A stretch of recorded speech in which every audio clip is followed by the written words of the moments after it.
Hi, Bill Vales here again at the Littleton Middle School, going through some science fair projects before the actual science fair. These are projects that are in the final stages of development. And I'm here with Mikey Taylor. Mikey, how are you? I'm well, how are you? Good, good to meet you. You have a, what looks like a very interesting project. It's just aesthetically very interesting. It really draws me in with the use of color and everything, which I think is great. Explain your project here, Fighting Fishy Fertilizers. So, a quick summary of my project is kind of like the biochemistry of how liquid fertilizers affect aquatic ecosystems. So like if you're like a farmer or you're out in a garden, you want to use these liquid fertilizers, and they first infiltrate into the soil, so they seep down, and then due to surface runoff, they end up in like lakes and rivers and streams because the precipitation can wash the soil and the contents in it into the water. Okay, and this hydrologic cycle applies to everyone. I mean, just, you know, us, you don't need to be a farmer to be worrying about, you know, what you're putting in the environment and what's getting in the water and what's evaporating and then coming back. And, these fertilizers that people are using can eventually pollute the water for decades because they could just be going through the cycle. Yes, yes. So what was the research question you were trying to answer? So with all of this, I came up with the research question: which type of household liquid fertilizer has the biggest impact on the pH of neutral water, and which will encourage the most growth of Lemna minor? Okay, and Lemna minor, that sounds... Lemna minor, it's the scientific name for duckweed. And what duckweed is, it's like the smallest flowering plant known that's very common in the East Coast. Okay. And it does this process called phytoremediation. And what that is it takes toxic metals out of the water, and it takes away the excess nutrients as well. So that really speaks to the value of a aquatic system that has duckweed, because I think a lot of people look at duckweed and they say, oh, it's a swamp. But there you're just given an example where this is a filtrator of heavy metals, among other things. Okay. So you have your research question. What was your hypothesis? So I had 3 types of fertilizers. I had my Miracle-Gro fertilizer. I had my organic Neptune's Harvest fish and seaweed fertilizer. And lastly, I had my Fox Farm Grow Big fertilizer. So my hypothesis was that the Miracle-Gro loving plant food will affect the pH of the water the most, from 6.5 pH to 4 pH. And the organic Neptune's Harvest and seaweed fertilizer will encourage the most growth of Lemna minor. Okay. And one of these is organic? Yes, this one is organic. Okay. And your hypothesis was that this one would encourage the most growth? Okay. What made you think about this? Where was your concern to come up with this? Well, I've always wanted to be an environmentalist, kind of like a biologist or something in that field. So I definitely want to do a topic about that. And I know my mom, for example, uses a lot of these. And I've read a lot online and in books about how specifically Miracle-Gro can affect the environment. So it got me thinking about how all of these types of fertilizers could. Okay.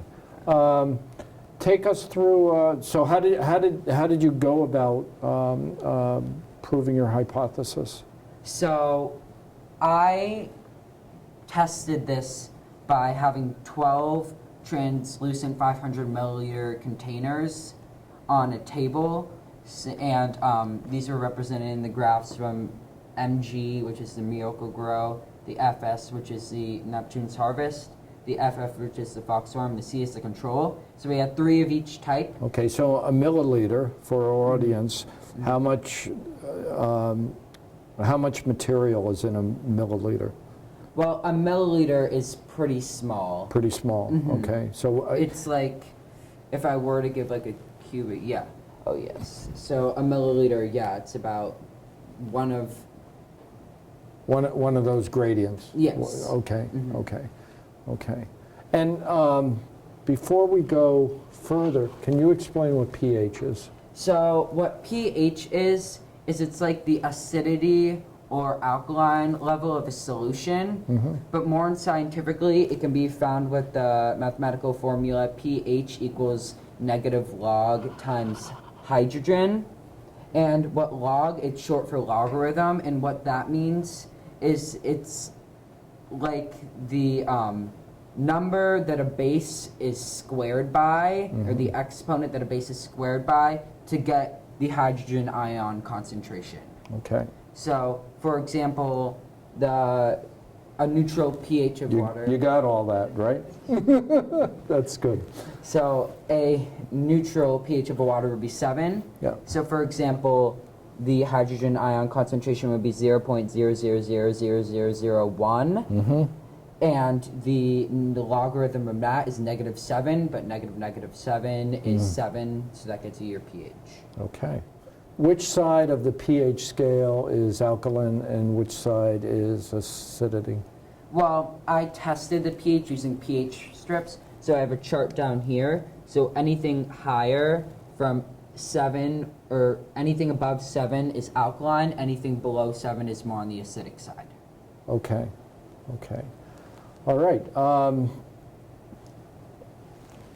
What's being described here? This looks like part of the general process. Could you describe that? So eutrophication, EU, that's Greek for good, and tro means growth. So good growth is what eutrophication means, but it's really the process of too much growth. So it's highly related to algae blooms.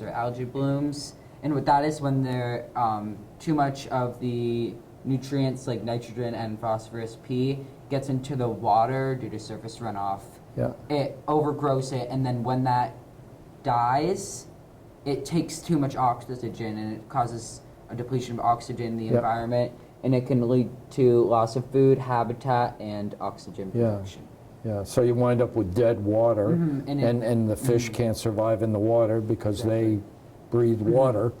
But it's not just algae that happens with, it also happens with the plant that I chose, which is lemon minor.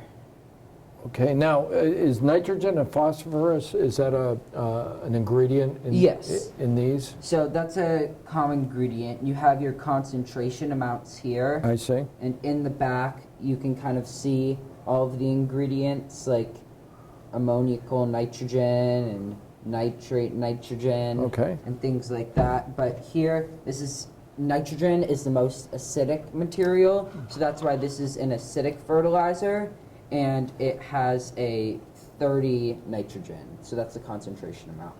Okay. So take us through some of the steps that you did, and then take us to your raw data and then your summary data. So I have my procedure. So I started off by doing a lot of research. Yeah. That took me the longest part of the project. So I came up with my hypothesis. So what I did was I needed a lot of materials. So I first had rubber gloves, so I wouldn't get germs on anything. Sure. So I washed this all with distilled water, and then I classified the 12 containers by their group by MG1, MG2, MG3. Yeah. And I have all of those. So then after I did that, I added 500 milliliters of water into each container, and then I converted the recommended amounts of fertilizers into milliliters. So you would have had 0.5 milliliters for this one, 4 milliliters for the Neptune's Organic Harvest, and 2 milliliters for the Fox one. I see. So the reason that you had to do that was to get the kind of a common base across all three of your things. And this notebook here is containing what? This is all of my raw data. That's all your raw data? So this is graphs, but all my averages that got me towards the conclusion are on the board. Yeah. This is really very organized. Do you do the data input yourself? Yeah, Yeah.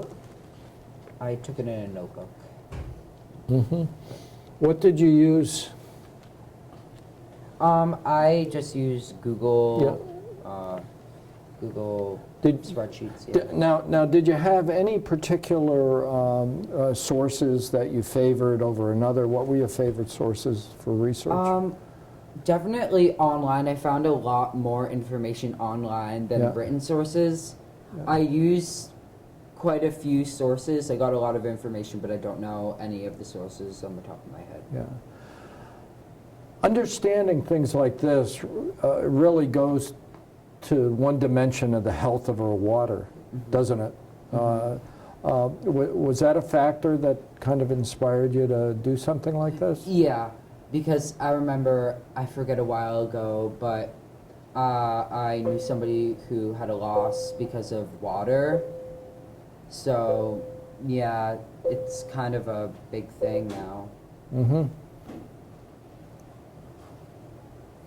Have your results influenced any people that have observed your process and what you've done with?